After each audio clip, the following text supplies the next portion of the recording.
High court کے ججز رو رہے ہیں اور اپنے ساتھ ہونے والی اسی چیزوں کا ذکر کر رہے ہیں، تو اس کو نہ صرف نہ مانتے نہیں ہیں، بلکہ اس وقت وہ بڑھ چڑھ کر جو ایکشنز ہیں اس وقت کمپنی کے، ان کو ڈیفینڈ کر رہے ہیں۔ اب اس کے ساتھ ہی جڑی جو آج کی خبر ہے کہ جناب جسٹس تصدق حسین جیلانی صاحب کو مقرر کیا گیا ہے اس ایک رکنی کمیشن کا سربراہ۔ تصدق حسین جیلانی صاحب کون ہیں، ان کا بیک گراؤنڈ کیا ہے، یہ تھوڑا جاننا ضروری ہوگا، جس سے آپ کو اندازہ ہوگا کہ ان کا ذہنی رجحان کس قسم کا ہے، یا ان کے ایکشنز کس قسم کے ہو سکتے ہیں، یا اس کمیشن سے ہم اس پوری کی کارروائی، کمیشن کی کارروائی سے ہم کیا امید رکھ سکتے ہیں۔ میں نے بھی تھوڑی دیر پہلے ایک ٹویٹ بھی کی تھی، اس ٹویٹ کے اوپر امیڈیٹلی نون لیگ کے جو پورا وہ کہتے ہیں نا فارورڈ بلاک ہے، اس نے تو فارورڈ بلاک سوری غلط لفظ ہو گیا، ہر اول دستہ، تو جو سوشل میڈیا کے اوپر ہر اول دستہ تھا اس نے گالم گلوچ شروع کر دی، اور ساتھ ہی تصدق جیلانی کی اپوائنٹمنٹ کو ان نے دفاع بھی کرنا شروع کر دیا، جس سے آپ کو یہ چیز بھی پتہ چلتی ہے کہ مسلم لیگ نون کی کیا ایکسپیکٹیشن ہے اس کمیشن سے۔ تصدق حسین جیلانی صاحب جو ہیں یہ سپریم کورٹ کے ریٹائرڈ جج ہیں، یہ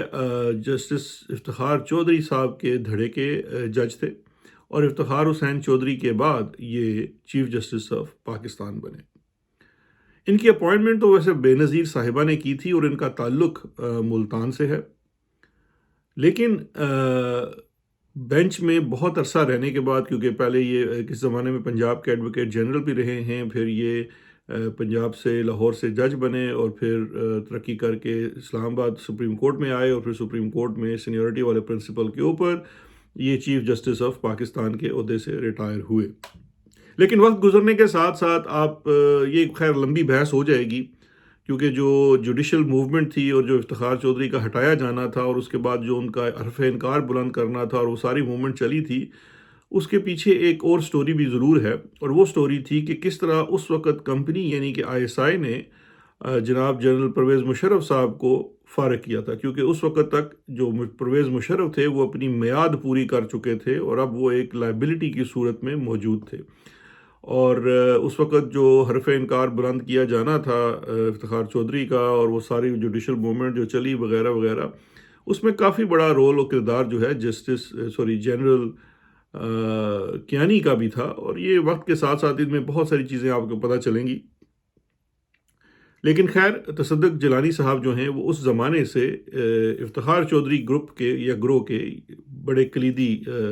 کردار رہے ہیں، اور جنرلی ایک پرو اسٹیبلشمنٹ جج تصور کیے جاتے ہیں، آلدو انہوں نے اپنی پروفائل کی بلڈنگ ایسی ضرور کی ہوئی ہے کہ شاید وہ کوئی پرو رائٹس ہیں، آپ پرو رائٹ ہو سکتے ہیں، لیکن ساتھ ساتھ آپ کمپنی کی خدمات بھی سر انجام دے سکتے ہیں۔ اور جو ہماری کمپنی ہوتی ہے، یقین جانیے اس میں جو لوگ آتے ہیں جاتے ہیں، ان کے جو سربراہ ہوتے ہیں، ان کے فیورٹس تو بدل جاتے ہیں، لیکن کچھ پالیسیز کمپنی کی ایسی ہوتی ہیں جو نہیں بدلتی ہیں۔ اب اگر پہلے تو جو جیلانی صاحب ہیں، یہ پورا فیملی ہے، گھر ہے، خاندان ہے، یہ نسبتاً جو ہیں وہ پرو اسٹیبلشمنٹ اس لیے سمجھے جاتے ہیں کہ انہی کے ایک عزیز، جن کے بارے میں تھوڑی دیر پہلے میں نے شاید ان کے بھائی کی ٹویٹ کی تھی، تو مجھے قیوم صدیقی نے ٹویٹ کیا کہ جی وہ میری انفارمیشن درست نہیں ہے، اور وہ شاید جو جلیل عباس جیلانی ہیں ان کے بھانجے یا بھتیجے ہیں، تو خیر لیکن ان کے قریبی عزیز ہیں، اور وہ فارن آفس سے تھے۔ تو جلیل عباس جیلانی صاحب جو ہیں وہ ہماری کیئر ٹیکر گورنمنٹ میں خارجہ کے وزیر رہ چکے ہیں، اور ابھی بھی آپ جانتے ہیں کہ جو حالیہ فارمولہ بنا ہے اس میں دوبارہ جو ہے وہ فورن آفس چلانے کا کام جو ہے، فورن آفس جو ہے وہ ایک آؤٹ پوسٹ ہوتی ہے ہمارے GHQ کی اور ISI کی۔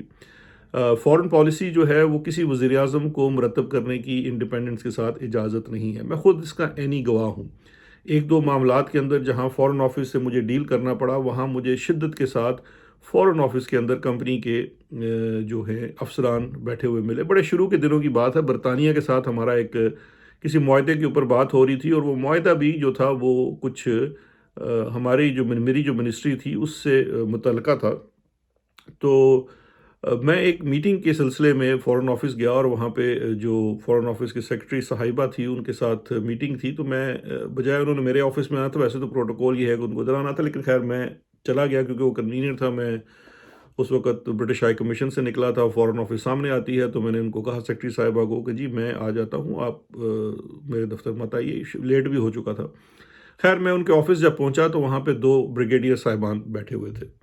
جو ان کے دفتر میں بیٹھے انتظار کر رہے تھے، اور وہ ویٹ کرنا چاہ رہے تھے جو ہماری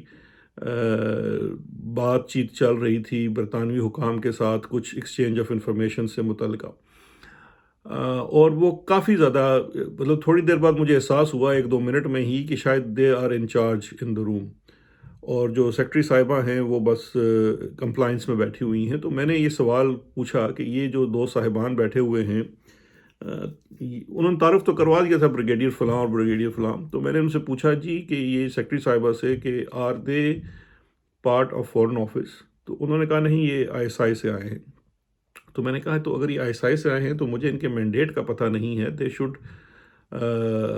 یہ ان کو ڈاکومنٹ کی کاپی دے دیں، اور ان کو اگر کوئی بھی اس کے اوپر بات چیت کرنی ہے تو they should speak through their DG with the prime minister who is under the prime minister.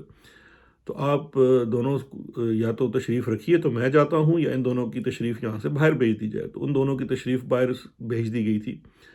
کیونکہ مجھے یہ بڑی بات عجیب لگی تھی کہ سنتے تو ہم آئے تھے ہمیشہ سے کہ فورن آفس کے اندر بہت زیادہ انٹرفیئرنس ہے انٹیلیجنس ایجنسیز کی اور فوج کی، اور وہی ہماری فورن پالیسی چلاتے ہیں، لیکن خیر وہاں یہ بات دیکھنے کو ملی۔ اینی ویز، تو بات اصل تو ابھی ہو رہی تھی تصدق جیلانی صاحب کی۔ تو تصدق جیلانی صاحب کو 2017 میں ایڈ ہاک جج کے لیے ان کا نام بھیجا گیا تھا، شاید کلبھوشن والے کیس کے اندر، کیونکہ جو ریاست اس میں پارٹی ہوتی ہے وہ اپنا ایک جج بھیج سکتی ہے۔ تو یہاں سے ابھی آپ کو اندازہ ہو جائے گا کہ کمپنی کتنی کمفرٹیبل ہے تصدق حسین جیلانی صاحب سے۔ یہ کوئی ایسے جج نہیں ہیں جو کوئی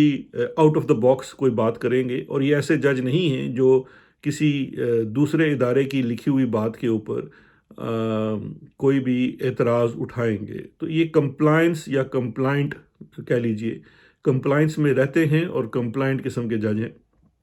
تو اس سے آپ کو تھوڑا سا اندازہ ہو جائے گا کہ جو تصدق حسین جیلانی صاحب کا جو کمیشن ہے اس کا فیوچر کیا ہونا ہے۔ میں مسلم لیگ نون والوں کی سمجھ کے لیے یہاں پہ ایک اور مثال عرض کرتا چلوں کہ تصدق جیلانی صاحب بھی ایک ایسے جج ہیں جیسے بالکل جسٹس جاوید اقبال صاحب تھے۔ یہ دونوں کنٹمپریری ہیں۔ جاوید اقبال صاحب بھی جو ہیں وہ سپریم کورٹ کے جج تھے، کچھ عرصے کے لیے چیف جسٹس بھی بنے، پھر وہ بھی بڑے فیورٹ جج تھے کمپنی کے۔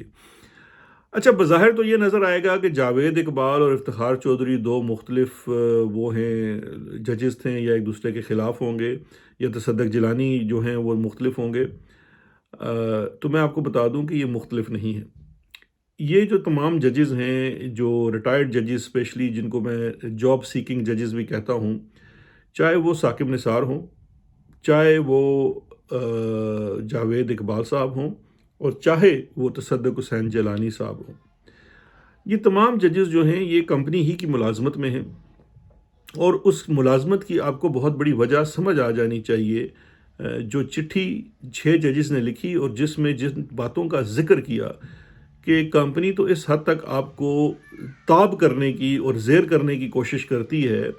کہ آپ کے بیڈ رومز کے اندر سے بھی کیمرے نکلتے ہیں۔ تو یہ جو تقریباً تمام ججز ہیں، اب وہ چاہے خوشی سے پرفارمنس کریں یا زبردستی کریں، کمپلائنس ان سے لی جاتی ہے اور ان سے کام کروایا جاتا ہے۔ ایک ہی کمپنی میں کام کرنے والے مختلف ملازمین کی آپ کو پتہ ہے آپس میں کمپٹیشن بھی ہوتا ہے، کسی کی آپس میں بنتی ہے، نہیں بنتی ہے۔ تو یہ جو ججز ہیں ان کی آپس میں جو بننی اور نہ بننی وہ بھی اسی پیرائے کے اندر ہے، otherwise they all are the company men. تو لہٰذا مجھے تو اس کمیشن کے اندر کوئی خاص ایسی چیز نظر اب نہیں آتی۔ جو ججز ہیں اسلام آباد ہائی کورٹ کے، جنہوں نے یہ معاملات کھول کر رکھ دیے، اور ان کی اس چٹھی کے جو اثرات ہونے ہیں انٹرنیشنلی اور گلوبلی وہ تو الگ سے ہوں گے اور وہ رکیں گے نہیں، لیکن انفارچونیٹلی مجھے لگتا یہ ہے کہ ان ججز نے جو اس وقت یہ بات کی تھی وہ شاید اس کمیشن میں سے تو اس کا کوئی حل نہ نکل سکے۔ اب ان کے پاس 2 آپشنز ہیں کہ اب اس کے بعد وہ کوئی اور قدم اٹھاتے ہیں یا نہیں اٹھاتے، یا پھر جو لائرز ہیں، انڈیپینڈنٹ لائرز ہیں، جو کسی دھڑے اور گروپ اور سیاست کا حصہ نہیں ہیں، وہ اس کے اوپر کوئی اپنا عملی قدم اٹھاتے ہیں یا نہیں اٹھاتے، کیونکہ بارز بھی آپ کو پتہ ہے انتہائی سیاست کا شکار ہیں، اور وہ جو بار کی ایک پالیٹکس ہوتی ہے اس کے ساتھ بہت زیادہ اکنامکس جڑی ہوتی ہے، اور وہ جو ججز بھی ہوتے ہیں، سوری جو لائرز بھی ہیں، وہ اپنی بار کی اور اپنے دھڑے کی سیاست، پاکستان ہے ہی سارا دھڑے بازی کا کام، تو وہ بھی اپنے دھڑے سے باہر نہیں نکلتے. تو لہٰذا مجھے لگتا یہ ہے کہ ہمارے جو یہ 6 ججز ہیں، ان کو اس بات کے اوپر شاید گزارا کرنا پڑے. اب اس گزارے کے اوپر،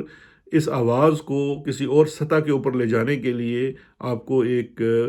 موومنٹ چاہیے، ایک لوگوں کے اندر موومنٹ چاہیے. اور وہ موومنٹ کہاں سے آئے گی؟ وہ جوڈیشری کے نہیں، لائرز کے اندر سے آئے گی. اور ججز کی آوازیں اٹھتی ہیں یا نہیں اٹھتی، لیکن ابھی تک اس چیز کے ساتھ جس طرح کا سلوک کیا گیا ہے اس سے مجھے لگتا نہیں ہے کہ شاید اور ججز اس وقت کوئی ہمت کریں. اب لائرز کیا کرتے ہیں، سیاسی جماعتیں کیا کرتی ہیں، پاکستان تحریک انصاف کیا کرتی ہے جو اپوزیشن میں ہے، وہ دیگر اپوزیشن کی جماعتیں جیسے جماعت اسلامی ہے ان کے ساتھ مل کے کوئی تحریک چلاتی ہے، تو اس سے تو کوئی بات ہو سکتی ہے. اس چیز کا بھی فیصلہ، جس طرح سے میں نے کہا پہلے کہ عمران خان صاحب کے بھی اوپر جو ہونے والی زیادتیاں ہیں ان کا فیصلہ بھی عدالتوں میں نہیں ہونا، سڑکوں کے اوپر ہونا ہے. تو اس والے معاملے کا فیصلہ بھی ان ججز کو بھی انصاف جو ہے، یہ 6 ججز کو انصاف عدالتوں میں نہیں سڑکوں پہ ملے گا. اب آگے چلتے ہیں، 2 خبریں اور بھی ہیں ساتھ اس کے جڑی ہوئی. ایک تو انٹرسٹنگ خبر چلتے ہوئے میں ذکر کر دوں، کل 2 خواتین جو بند تھی پچھلے کافی عرصے سے لاہور میں 9 مئی والے واقعے سے متعلقہ، عالیہ حمزہ اور صنم جاوید دونوں کی ضمانتیں ہو گئی فائنلی، مختلف کیسز کے بعد ان کی رہائی ہونی تھی. اس کے بعد ان کو میاں والی کی ایک کیس میں FIR میں ان کا نام ڈال کر ان کی گرفتاری ڈال دی گئی. اب کتنی حیرت کی بات ہے کہ اگر آپ تھوڑی سی بھی عقل لگائیں تو ان کرنل صاحب کو کوئی بندہ بتائے کہ بھائی ایک طرف جس کیسوں میں ان کی ضمانت ہوئی ہے اس کے اوپر آپ کا ان کا الزام یہ ہے کہ لاہور میں یہ اس وقت 9 مئی کے بعد، جو 9 مئی کو واقعہ ہوا اس وقت یہ 2 خواتین جو تھی آپ کے الزام کے مطابق یہ لاہور میں اس وقت جو بھی احتجاج کر رہی تھی، آگ لگا رہی تھی، حملہ کر رہی تھی وغیرہ وغیرہ. اب آپ نے ان کے اوپر دوسری جو گرفتاری ڈال دی ہے وہ میاں والی کی ہے، یعنی کہ اسی دن، کیونکہ واقعات سارے تو اسی دن ہوئے، اگلے دن تو کوئی واقعہ نہیں ہوا، تو اسی دن یہ لاہور میں بھی یہ سب کچھ کر رہی تھی اور یہ میاں والی میں بھی سب کچھ کر رہی تھی. تو اللہ آپ کو عقل دے اور سمجھ دے. ہمیں معلوم ہے کہ آپ نے ان خواتین کو نہیں چھوڑنا جب تک یہ آپ کے سامنے سر نہ جھکائیں، لیکن کوئی اپنے کام میں تھوڑی سی لاجک اور عقل لے آئیے. اس کے ساتھ ایک بڑی انٹرسٹنگ جو خبر ہے آج کی، وہ بھی ذکر کرنا اس کو بڑا ضروری ہے کہ خواجہ آصف صاحب سے کوئی بیان دلوایا گیا، ٹویٹ کروائی گئی، جس میں انہوں نے عدلیہ کی کارکردگی کے اوپر سوال اٹھایا اور بتایا کہ جی فلاں فلاں جو ہائی کورٹ ہے اس کو اتنا بجٹ ہے اور سپریم کورٹ کا اتنا بجٹ ہے اور یہ سب جوڈیشری کا اتنا بجٹ ہے، اور اس وقت جو زیر التوا کیسز ہیں وہ اتنے سینکڑوں ہزاروں کیسز ہیں. اور یہ جو پھر اس کے بعد جو انٹرسٹنگ چیز ہے کہ یہ والی خبر جو ہے حکومت کی جانب سے حکم جاری کیا گیا تمام ٹی وی چینلز کو کہ اس کو چلایا جائے، سب کو یہ کہا گیا. اور اس سے بھی جو انٹرسٹنگ چیز ہے وہ یہ ہے کہ یہ خبر جو ہے وہ 24 اخبار کی میں چھپی ہے، اور 24 اخبار ہم سارے جانتے ہیں محسن نقوی صاحب کا ہے جو انٹیریئر منسٹر ہیں. اب یہ بڑا انٹرسٹنگ ہے کیونکہ یہ جو ایک طرف تو اس بیان کا مقصد اور تمام چیزوں کا جو مقصد ہے وہ عدلیہ کی تصدیق کرنا ہے اور عدلیہ کے ادارے کو یہ یاد کرانا ہے کہ جی آپ کی اپنی کوئی پرفارمنس نہیں ہے اور آپ اپنے کام کے اوپر توجہ رہیں اور اپنی اوقات میں رہیں. یہ ایک قسم کا میسج تھا. اب بڑی انٹرسٹنگ چیز ہے کہ یہ کوئی سوال اگر بندہ خواجہ آصف سے پوچھ لے کہ جناب آپ تو دفاع کے وزیر ہیں تو آپ تھوڑی دیر کے لیے چھوڑ دیں عدلیہ کو، وہ تارڑ سے اگر بیان دیتا ہے تو دے دے. آپ ذرا اپنی وزارت کی بات بتا دیں کہ آپ کی وزارت کی کتنا بجٹ ہے اور کتنا پیسہ کس کس ادارے پہ خرچ کیا جاتا ہے، اور پھر ISI کے اوپر کتنا پیسہ خرچ کیا جاتا ہے، فوج کے کن کن محکموں کے اوپر کتنا پیسہ خرچ کیا جاتا ہے اور ان کی پرفارمنس کیا ہے. تھوڑا اس کے اوپر اگر آپ کوئی ٹویٹ کر دیتے تو پھر بڑی انٹرسٹنگ چیز ہونی تھی، لیکن یہ وہ ہے. لیکن جو سب سے انٹرسٹنگ چیز مجھے اس خبر میں لگی وہ یہ لگی کہ یہ خبر چلوائی گئی، اور خبر ایک تو پہلے بیان دلوایا گیا اور بیان دلوانے کے بعد پھر خبر چلوائی گئی، اور خبر چلوانے کی خبر محسن نقوی کے چینل سے چلائی گئی.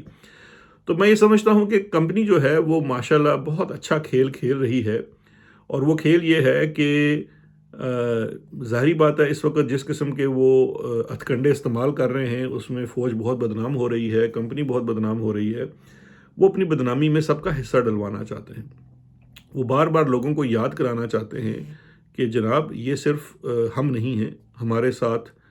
جوڈیشری کا بھی یہی حال ہے، ایگزیکٹو کا بھی یہی حال ہے، سیاستدان تو گندے ہیں ہی، بزنس مین تو گندے ہیں ہی، پھر سارے کرپٹ ہیں۔ تو لہٰذا ہم جو ہیں، جو ہم فلمیں بناتے ہیں اور یہ سب کچھ کرتے ہیں، وہ اس لیے کرتے ہیں کہ ان تمام انکمپیٹنٹ، کرپٹ اور اس طرح کے لوگوں کو کنٹرول میں رکھ سکیں جس سے نظام چل سکے۔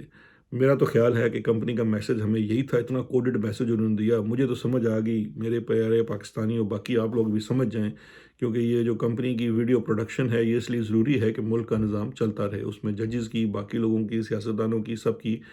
اصلی نقلی جس طرح کی بھی چیزیں ہیں وہ انہوں نے اپنے پاس اس لیے رکھی ہوئی ہیں کہ یہ جو نظام ہے یہ خود از خود چلنے کے اور انڈیپینڈنٹلی چلنے کے قابل نہیں ہے، اور یہ صرف اور صرف بلیک میلنگ سے چل سکتا ہے۔ تو لہٰذا یہ کمپنی جو کچھ بھی کر رہی ہے یہ بہترین اور کہتے ہیں نا بلند ترین ملکی مفاد کے اندر سب کچھ کر رہی ہے۔ اپنا خیال رکھیے گا، امید کرتے ہیں آپ کا ویکنڈ اچھا گزرے، پھر انشاءاللہ مزید خبروں کے ساتھ حاصل ہوں گے۔ میری تو تصدق جیلانی کمیشن سے کوئی امیدیں نہیں ہیں، نہ جانے آپ کیا سوچتے ہیں۔ شکریہ، خدا حافظ۔